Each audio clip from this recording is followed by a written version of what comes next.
오늘 주일 말씀의 주제는 부르신 소명, 맡기신 사명입니다. 성경 구절은 열왕기 하 2장 8절부터 14절입니다. 엘리야가 겉옷을 가지고 말아 물을 치매 물이 이리저리 갈라지고 두 사람이 마른 땅 위로 건너더라. 건너매 엘리야가 엘리사에게 이르되 나를 네게서 데려감을 당하기 전에 내가 네게 어떻게 할지를 구하라. 엘리사가 이르되 당신의 성령이 하시는 역사가 갑절이나 내게 있게 하소서 하는지라. 이르되 네가 어려운 일을 구하는도다. 그러나 나를 네게서 데려가시는 것을 네가 보면 그 일이 네게 이루어지려니와 그렇지 아니하면 이루어지지 아니하리라 하고 두 사람이 길을 가며 말하더니 불수레와 불말들이 두 사람을 갈라놓고 엘리야가 회오리바람으로 하늘로 올라가더라. 엘리사가 보고 소리 지르되 내 아버지여 내 아버지여 이스라엘의 병거와 그 마병이여 하더니 다시 보이지 아니하는지라. 이에 엘리사가 자기의 옷을 잡아 둘로 찢고 엘리야의 몸에서 떨어진 겉옷을 주워 가지고 돌아와 요단 언덕에 서서 엘리야의 몸에서 떨어진 그의 겉옷을 가지고 물을 치며 이르되 엘리야의 하나님 여호와는 어디 계시니까 하고 그도 물을 치매 물이 이리저리 갈라지고 엘리사가 건너니라. 아멘. 오늘 본문 내용은 신앙생활이 오래된 성도들에게는 이미 많이 익숙한 내용입니다. 바로 하나님이 맡기시는 사명을 엘리사가 드디어 받게 되는 장면입니다. 그렇다면 엘리사는 언제 하나님께서 부르셨습니까? 소명을 언제 받았느냐 하는 질문입니다. 열왕기상 19장 16절과 19절부터 21절입니다. 또 아벨무홀라 사밧의 아들 엘리사에게 기름을 부어 너를 대신하여 선지자가 되게 하라. 엘리야가 거기서 떠나 사밧의 아들 엘리사를 만나니 그가 12겨릿수를 앞세우고 밭을 가는데 자기는 12째 겨릿수와 함께 있더라. 엘리야가 그리로 건너가서 겉옷을 그의 위에 던졌더니 그가 소를 버리고 엘리야에게로 달려가서 이르되 청하건대 나를 내 부모와 입맞추게 하소서. 그리한 후에 내가 당신을 따르리이다. 엘리야가 그에게 이르되 돌아가라. 내가 네게 어떻게 행하였느냐 하니라. 엘리사가 그를 떠나 돌아가서 한 겨릿소를 가져다가 잡고 소의 기구를 불살라 그 고기를 삶아 백성에게 주어 먹게 하고 일어나 엘리야를 따르며 수종들었더라. 이렇게 소명은 하나님이 부르셔야 합니다. 엘리사를 하나님이 택하고 엘리야를 통해 부르셔서 그의 뒤를 잇는 선지자가 되게 하셨습니다. 성경은 이렇게 엘리야나 엘리사뿐만이 아니라 하나님이 택하고 부르신 하나님의 사람들에 대한 이야기가 무궁무진합니다. 그런데 우리가 성경을 읽을 때 잘못하면 오해할 수 있는 부분이 있습니다. 엘리야나 엘리사 또 모세나 여호수아 같은 엄청난 리더들만 하나님이 부르셔서 소명을 주고 맡기시는 사명을 주십니까? 어떻게 생각합니까? 절대로 그렇지 않습니다. 예수님의 계보를 보면 그 유명한 룻이 나옵니다. 룻이 누구였습니까? 이방 사람인 모압 여자였습니다. 하지만 그녀는 시아버지와 남편이 죽었음에도 불구하고 시어머니의 권유로 동서는 자기 나라로 돌아갔지만 끝까지 나오미를 따라서 자신의 시댁인 유대민족의 하나님을 섬겼던 것입니다. 하나만 더 예를 들어보겠습니다. 신약에서는 리더는 아니지만 평신도로서 리더였던 사도 바울과 아볼로를 도우며 교회를 섬겼던 이가 있었습니다. 기억납니까? 바로 브리스길라와 아굴라였습니다. 심지어 성경은 항상 남자였던 아굴라보다 여자인 브리스길라를 먼저 앞세웁니다. 그만큼 당시 초대교회 당시 브리스길라가 맡기신 사명을 받아 교회를 섬기는 모습이 탁월하였다는 것을 증명하는 것입니다. 그럼 여기에서 질문을 하나 드리겠습니다. 구원은 받았는데 부르신 소명에 따라 사명을 받지 않는 자가 있을 수 있습니까? 어떻게 생각합니까? 절대로 그럴 수 없습니다. 어떻게 그렇게 확신할 수 있습니까? 항상 성경에 해답이 있습니다. 베드로전서 2장 9절의 말씀을 한번 확인해 보겠습니다. 너희는 택하신 족속이요 왕 같은 제사장들이요 거룩한 나라요 그의 소유가 된 백성이니 이는 너희를 어두운 데서 불러내어 그의 기이한 빛에 들어가게 하신 이의 아름다운 덕을 선포하게 하려 하심이라. 구원받은 사람은 분명히 하나님의 택하신 족속이요 왕 같은 제사장들이며 거룩한 나라요 하나님의 소유가 된 백성입니다. 그런데 그 다음 어떻다는 것입니까? 이렇게 하나님께서 택하신 구원받은 백성들을 어두움 가운데 불러내셨다고 합니다. 즉 소명을 주신 것입니다. 그리고 하나님의 기이한 빛에 들어가게 하시니 즉 우리 주 예수 그리스도의 아름다운 덕을 선포하게 하셨다. 즉 우리가 해야 할 일이 있는데 그것이 무엇이냐면 이 땅 가운데 각자마다 사는 자리에서부터 땅 끝까지 모든 민족을 제자로 삼아 예수 그리스도의 복음을 선포하라는 사명을 주신 것입니다. 이것을 우리는 예수님이 우리에게 맡기신 대사명 혹은 땅 위의 명령이 아니라 한자로 최고의 명령이라는 뜻으로 지상명령 또는 맡기신 큰 명령이라 해서 대위명이라 부릅니다. 그런데 우리의 현실의 믿음의 모습은 어떻습니까?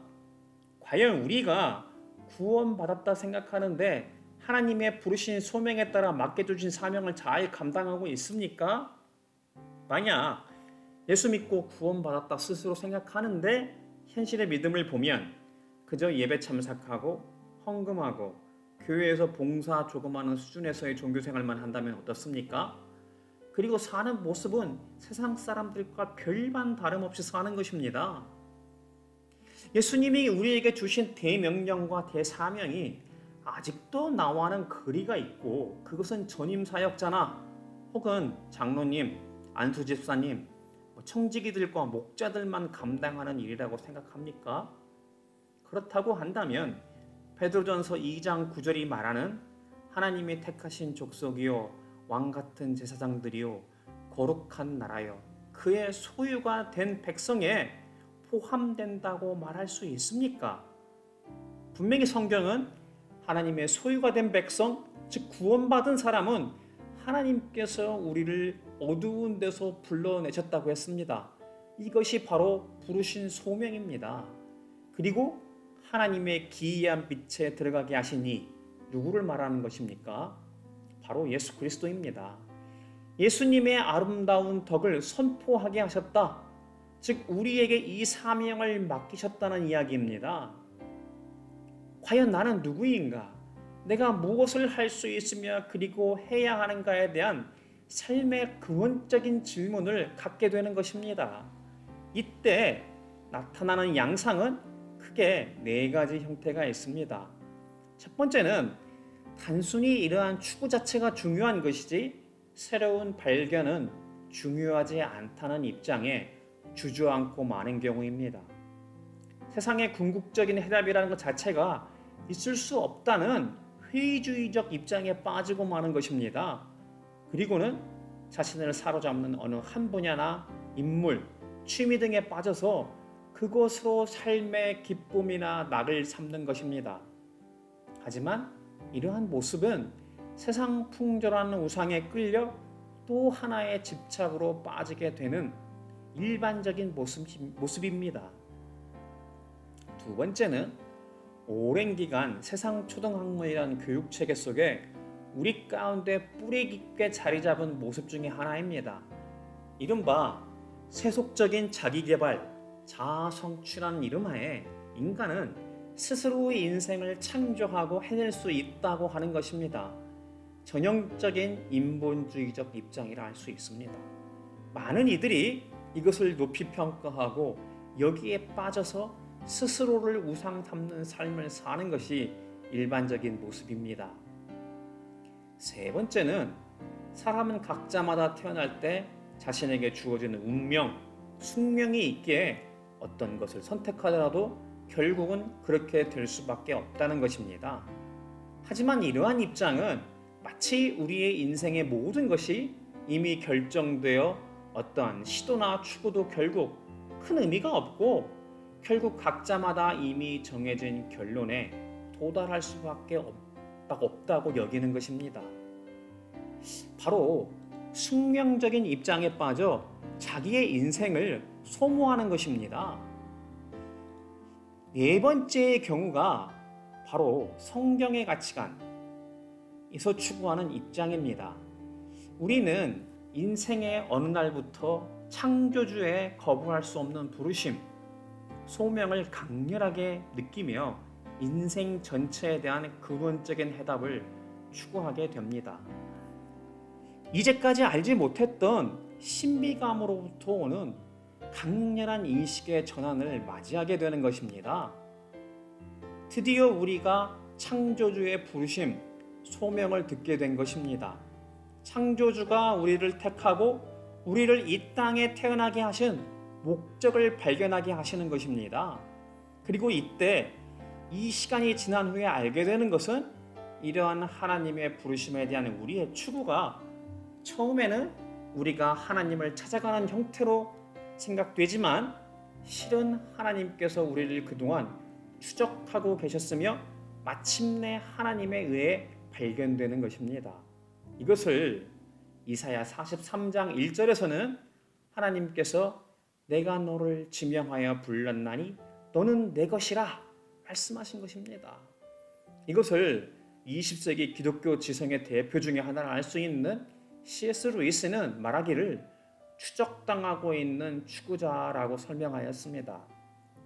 그런데 현실적으로는 이러한 하나님의 부르심, 소명을 접하게 될 때 두 가지 반응이 나타납니다. 첫 번째는 아직 이러한 하나님의 부르심에 생소하거나 아니면 접한 것 같은데 아직 자신에게 확신으로 다가오지 않아 주저하거나 또는 거부하는 경우라고 하였습니다. 두 번째로 나타나는 모습은 오늘 우리가 살펴본 열왕기상 19장 20절부터 21절에서 나타난 엘리야의 경우처럼 하나님의 부르심을 확신하고 즉각적으로 응답하여 오직 자신의 모든 능력과 소유를 부르신 이의 뜻대로 헌신하는 경우입니다. 엘리사는 엘리야가 그의 겉옷을 밭을 열고 있는 자신에게 던지자 즉각적으로 자신의 부모에게 작별 인사를 한 뒤 자신이 몰던 소를 잡고 소의 멍에를 불살라서 고기를 삶아 백성에게 주어 먹게 한 뒤 엘리야를 따랐습니다. 엘리사는 엘리야를 통한 하나님의 부르심을 접하게 되었을 때 자신의 이전까지의 농부로서의 삶을 즉각적으로 정리하고 부르심, 소명에 응답하였습니다. 자신의 생계수단이었던 소와 멍에도 버렸습니다. 오직 전적으로 하나님만을 의지하며 하나님이 부르셔서 맡기신 사명에 헌신하신 것입니다. 분명한 것은 이렇게 부르심의 소명을 받아 맡기신 사명을 감당하게 되는 시간들을 어느 정도 시간이 지나고 볼 때 참으로 이해하기 어렵지만 너무나 신기하였고 은혜라는 것을 깨닫는 것입니다. 시편 139편 1절부터 14절의 말씀을 한번 살펴보겠습니다. 여호와여, 주께서 나를 살펴보셨으므로 나를 아시나이다. 주께서 내가 앉고 일어섬을 아시고 멀리서도 나의 생각을 밝게 하시오며 나의 모든 길과 내가 눕는 것을 살펴보셨으므로 나의 모든 행위를 익히 하시오니 여호와여, 내 혀의 말을 알지 못하시는 것이 하나도 없으시니이다. 주께서 나의 앞뒤를 둘러싸시고 내게 안수하셨나이다. 이 지식이 내게 너무 기이하니 높아서 내가 능히 미치지 못하나이다. 내가 주의 영을 떠나 어디로 가며 주의 앞에서 어디로 피하리이까? 내가 하늘에 올라갈지라도 거기 계시며 수월에 내 자리를 펼지라도 거기 계시니이다. 내가 새벽 날개를 치며 바다 끝에 가서 거주할지라도 거기서도 주의 손이 나를 인도하시며 주의 오른손이 나를 붙드시리이다.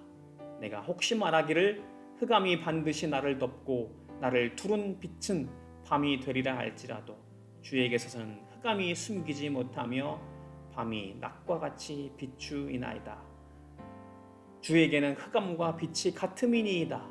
주께서 내 내장을 지으시며 나의 모태에서 나를 만드셨나이다. 내가 주께 감사하옴은 나를 지으심이 심히 기묘하심이라. 주께서 하시는 일이 기이함을 내 영혼이 잘 아나이다. 다윗은 자신의 인생 가운데 15즈음에 처음 기름 부음을 받은 뒤에 목숨을 위협하는 숱한 환난과 핍박을 견디어내며 15년이 지나 헤브론 지역에서 유다 장로들에 의해 왕으로 두 번째로 기름 부음을 받았습니다. 그리고도 약 7년 반 정도가 지나서야 나머지 지파들을 포함한 명실상부한 이스라엘 민족의 왕이 되어 세 번째 기름 부음을 받았습니다. 그러니 시편 139편의 고백이 이제야 이해가 되지 않습니까? 하나님께서 나를 살펴보셨으므로 나를 안다는 것입니다. 그리고 하나님이 인도하는 지식이 자신에게 너무 기이하여 자신이 능히 미치지 못한다고 고백하는 것입니다. 하지만 자신이 어디에 거할지라도 주의 손이 자신을 인도하시며 자신을 붙드신다는 것입니다. 그러니 자신이 어떠한 흑암 속에서 고난과 핍박 가운데 있을지라도 마침내 주께서 자신을 비추신다는 것입니다. 왜냐하면 주께서 내 내장을 지으셨고 나의 모태에서 나를 창세전에 계획하셨다는 것입니다. 그러니 이제 자신이 할 것은 주께 감사하는 일밖에는 없는 것입니다. 나를 지으신 주님이 심히 기묘하시고 주께서 하시는 일이 기이함을 내 영혼이 이제는 잘 안다는 것입니다. 다윗이 처음 15나이에 기름 부음을 받았을 때는 이 정도일 줄은 몰랐을 것입니다.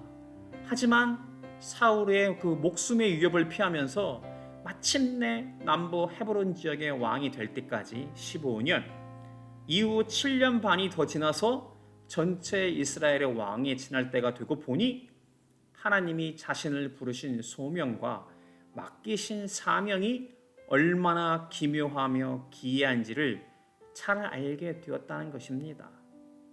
오늘 우리가 읽은 열왕기 하 2장 1절부터 7절에서 보면 엘리사는 어떻습니까? 참으로 이해하기 어려운 일들이 펼쳐집니다. 부르실 때는 언제이고 엘리야는 엘리사에게 3번이나 자신을 따르지 말고 있는 곳이었던 베델, 여리고, 요단에 머물러 있으라는 것입니다. 그 길은 길갈에서부터 베델, 여리고, 요단까지 직선거리만 약 40km 정도 되는 거리였습니다. 당시에 무슨 차가 있었겠습니까? 고속도로가 있었습니까? 그냥 걸어서 쫓아가야만 하는 흙먼지 길이었습니다. 사명자의 길을 시험하시는 것입니다. 마치 사사기 7장에서 하나님의 명령에 따라 기드온이 300명의 용사를 선출할 때처럼 돌아갈 사람은 돌려보내는 것입니다. 여러 가지 핑계를 대고 힘들어서 못하겠다. 사리에 맞는 대우를 해주지 않아서 못하겠다. 아니 더 좋은 일이 생겨서 그쪽으로 가겠다. 집에 처자식을 먹여 살려야 해서 못하겠다. 노부모를 봉양해야 하기에 못하겠다. 하나님은 지금 이 시대의 예수님의 비유처럼 알곡과 가라지를 갈라서 알곡만 곡간에 쌓겠다 하십니다. 힘들어서 두려워서 못하겠다. 더 편하고 대우받는 곳으로 가겠다는 사람이 아니라 그 길이 어떠하든지 주님과 같이 하겠다는 충성된 사람을 사명자로 부르시는 것입니다. 그러기에 엘리사는 끝까지 흙먼지길 40km를 엘리야를 쫓아 길갈에서 베델로, 베델에서 여리고로, 여리고에서 요단까지 따라 나서는 것입니다. 그랬더니 어떠한 일이 일어났습니까? 다윗이 처음 기름 부음을 받은 후 15년 또 추가로 7년 반 동안 자신을 통해 겪게 하신 일 가운데 경험한 하나님의 기묘하며 기이한 일들을 경험한 것처럼 엘리사도 놀라운 하나님의 역사를 경험하게 되었습니다. 엘리사가 엘리야에게 역사하신 하나님의 성령이 갑절이나 자신에게 있게 해달라고 요청한 것은 무슨 욕심을 부리겠다는 것이 아니었습니다. 자신의 스승인 엘리야와 비교하면 너무나 부족한 사람이라는 것을 잘 알았기에 스승인 엘리야의 사명을 이어가고자 한다면 더 큰 성령의 능력이 있어야 가능하겠다는 순수한 영적 갈망이었습니다. 과연 우리에게는 이러한 하나님을 향한 순수한 영적 갈망이 있습니까? 예수님은 분명히 마태복음 6장 31절부터 33절에서 그러므로 염려하기를 무엇을 먹을까, 무엇을 마실까, 무엇을 입을까 하지 말라. 이는 다 이방인들이 구하는 것이라. 너희 천부께서 이 모든 것이 너희에게 있어야 할 줄을 아시느니라. 너희는 먼저 그의 나라와 그의 의를 구하라. 그리하면 이 모든 것을 너희에게 더하시리라고 말씀하셨습니다. 그저 이 땅에서 무엇을 먹을까, 무엇을 마실까, 무엇을 입을까, 사는 데 필요한 기본적인 것들만 요청하는 어리석음 가운데 있는 것은 아닙니까? 우리의 기도 내용이 이방인들이 구하는 것들에 지나지 않는다면 우리는 부르심의 소명을 받을 수 없습니다. 하지만 오늘 본문의 엘리사는 먼저 그의 나라와 그의 의를 구하고자 끝까지 스승인 엘리야를 쫓았을 때 자신의 눈으로 스승인 엘리야가 하늘로 승천하는 것을 보게 되는 특별한 은혜를 경험하였습니다. 마침내 자신이 간구한 것을 받게 된 것입니다. 그리고 엘리사는 엘리야의 영적 후계자로서 엘리야가 행한 것과 같이 똑같이 물을 쳐서 요단강을 가르고 건너가 자신에게 맡겨진 사명을 감당하게 되었습니다. 다윗의 경우에서도 오늘 본문의 엘리야에게서도 오늘 우리에게도 마찬가지입니다. 이렇게 창조주이신 하나님께서 우리를 부르셨음을 깨달아 응답하였고 그 사명자의 길을 감당하게 됩니다. 그 과정 가운데 겪게 되는 온갖 고난과 핍박, 어려움 가운데에도 불구하고 믿음을 지키고 하나님을 따르는 인생을 통하여 마침내 하나님의 역사하심을 경험하게 됩니다. 그래서 시편 119편 71절에서 고난당한 것이 내게 유익이라 이로 말미암아 내가 주의 율례들을 배우게 되었나이다 라고 하는 이유입니다. 그때 비로소 과연 나는 누구이며 내가 무엇을 할 수 있고 해야 하는가에 대한 삶의 근원적인 질문에 대한 해답을 찾을 수 있게 됩니다. 이것은 단순한 논리적 근거로 밝혀지는 것이 아니라 실제로 하나님의 부르심을 깨닫고 사는 자들의 삶 가운데 나오는 신앙 고백을 통해 확인할 수 있습니다. 꼭 다윗이나 엘리사처럼 대단한 자리로 부르심을 받았을 때만이 아니라고 하였습니다. 구약의 롯과 같이 신약의 브리스길라와 아굴라와 같이 자신이 선자리에서 주신 달란트로 하나님이 허락하신 교회를 통하여 주신 사명을 감당할 때 하나님은 우리 한 사람 한 사람을 개별적으로 상대해 주십니다. 그렇게 룻은 모압 족속인 이방인이었음에도 예수님의 족보에 오르게 되었습니다. 브리스길라와 아굴라는 영광스럽게도 초대교회 사도 바울과 아볼로와 함께 교회를 지켜낸 명단에 속한 사람으로 성경에 기록되었습니다.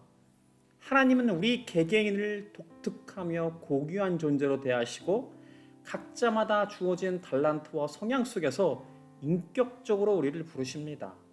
이것을 이사야 43장 1절에서는 내가 너를 지명하여 불렀다고 한 것입니다. 그 하나님의 부르심을 비로소 우리가 깨닫게 되었을 때 우리가 하나님의 자녀로서 초대받게 되었다는 것을 알게 됩니다. 이제껏 그것을 모르고 예수 믿노라 하면서도 여전히 자신의 뜻대로 인생을 계획하고 결정하며 살다가 언제인가부터 창조주 하나님께서 우리를 자녀라는 친밀한 존재로 부르셨다는 것, 소명을 깨닫게 된 것입니다.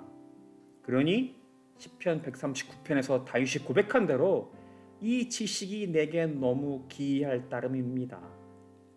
이제야 우리는 비로소 스스로 자신에 대한 인식과 주장을 내려놓고 하나님이 우리를 취하실 수 있도록 우리의 인생을 하나님 앞에 내려놓게 됩니다. 그리고는 하나님이 우리를 주님의 뜻대로 사용하실 수 있게 하는 것입니다. 물론 처음부터 모든 사람들이 소명과 사명에 대한 이해를 다 깨달을 수는 없습니다. 소명과 사명을 확인하는 데는 사람마다 시간이 걸립니다. 소명이 전부 전임 사역자가 되라는 것도 아닙니다. 사람마다 부르시는 소명이 다르기 때문입니다. 실제로 소명이라는 책을 쓴 오스게니스는 평신도 사역자입니다. 그 유명한 C.S. 루이스도 전임 사역자가 아니라 케임브리지 대학의 철학과 교수로 영공 성공의 평신도였습니다. 종교계 노벨상이라고 하는 템플턴 상을 수상하고 The Body, 이것이 교회이다라는 책을 쓴 찰스 콜슨도 교도소 선교회를 인도하였던 평신도였습니다. 이렇게 하나님은 우리 각자마다의 삶 속에서 사람마다 형편과 처지에 따라 서로 다른 모양으로 부르십니다. 하지만 우리는 그 모양이 어떠하든지 간에 하나님이 창세전에 택하신 자라면 마침내 하나님의 부르심에 응답하게 됩니다. 절대로 강제로 불려서 억지로 딸려온 것이 아닙니다. 하나님은 우리의 인격을 존중하시고 개개인마다 특별한 특성을 인정하시며 마침내 선을 이루게 하십니다. 하나님께서 이렇게 미리 아신 자, 선택하신 자들에게 아들이신 그리스도 예수의 형상을 본받고 따르게 하셨다는 것입니다. 마지막으로 이렇게 세상 풍조와 초등학문이라는 우상이 아니라 하나님의 부르신 소명에 응답하여 기꺼이 자신의 모든 자산과 능력을 헌신하는 자들에게 하나님은 어떻게 하신다고 하셨습니까? 로마서 8장 28절부터 30절의 말씀을 확인해보고 오늘 말씀을 마치도록 하겠습니다. 우리가 알거니와 하나님을 사랑하는 자 곧 그의 뜻대로 부르심을 입은 자들에게는 모든 것이 합력하여 선을 이루느니라. 하나님이 미리 아신 자들을 또한 그 아들의 형상을 본받게 하기 위하여 미리 정하셨으니 이는 그로 많은 형제 중에서 맏아들이 되게 하려 하심이니라. 또 미리 정하신 그들을 또한 부르시고 부르신 그들을 또한 의롭다 하시고 의롭다 하신 그들을 또한 영화롭게 하셨느니라.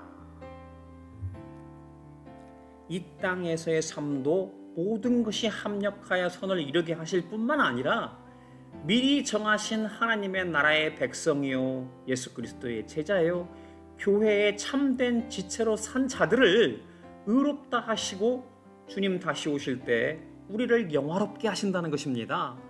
새 하늘과 새 땅에서 예수님의 보좌에 같이 앉게 하실 것입니다.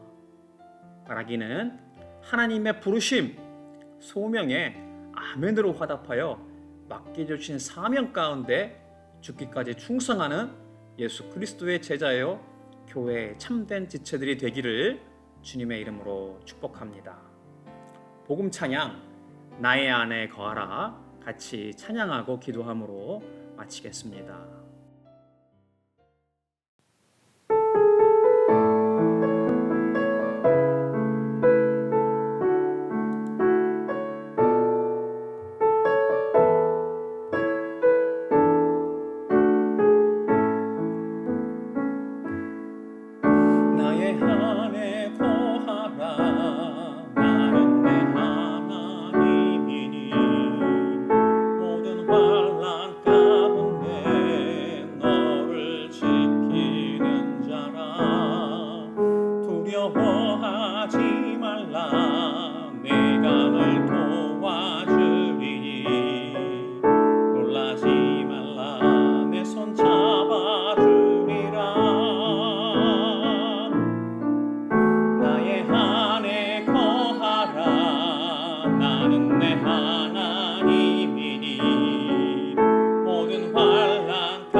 손 잡아주리라.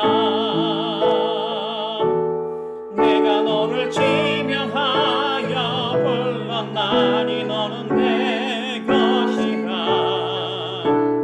내 것이라. 너의 하나님이라.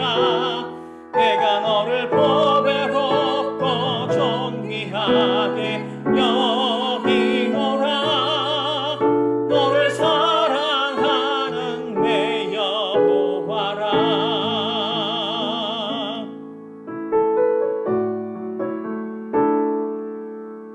나의 안에 거하라. 나는 내 하나님이니 모든 환난 가운데 너를 지키는 자라. 두려워하지 말라. 내가 널 도와주리니 놀라지 말라. 내 손 잡아주리라. 내가 너를 지명하여 불렀나니 너는 내 것이라. 내 것이라. 너의 하나님이라. 내가 너를 보배롭고 존귀하게 여기노라. 너를 사랑하는 내 여호와라. 지명하여 불렀나니 너는 내 것이라. 내 것이라. 너의 하나님이라. 내가 너를 보배롭고 존귀하게 여기노라. 너를 사랑하는 내 여호와라. 나의 안에 거하라. 나는 내 하나님이니 모든 환난 가운데 너를 지키는 자라. 두려워하지 말라. 내가 널 도와주리니 놀라지 말라. 내 손 잡아주리라.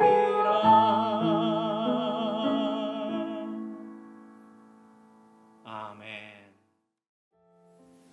기도하겠습니다. 하나님 아버지 감사합니다. 주께서 저희를 창세전에 택하시고 지명하여 부르시며 너는 내 것이라 말씀해 주셨습니다.